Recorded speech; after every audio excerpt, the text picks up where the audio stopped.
নমস্কার সকলকে। আজকের দিনটা অনেকটাই স্পেশালি শিক্ষক ছাত্র মানে সবার জন্য।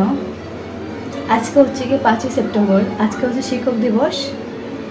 আমার তরফ থেকে সকল পূজনীয় এবং শ্রদ্ধেয় স্যার, ম্যাম এবং দাদা, তোমাদের জানাই শুভ শিক্ষক দিবসের অনেক অনেক শুভেচ্ছা।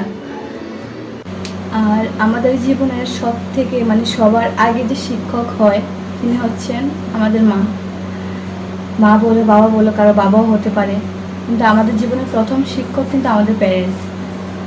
তো সেই জন্য তোমাদেরও জানাচ্ছি শুভ শিক্ষক দিবসে অনেক অনেক শুভেচ্ছা। আজকের দিনটা আসলেই সেই প্রত্যেকবারের মতো সেই স্কুলে কাটানো দিনগুলো, টিউশনে কাটানো দিনগুলো সবগুলো আবার মনে পড়ে যায় আমার। আজকে 4 বছর হলো পড়াশোনা ছেড়েছি, কিন্তু তারপরেও মানে এই দিনটা আসলেই সেই দিনগুলোর কথা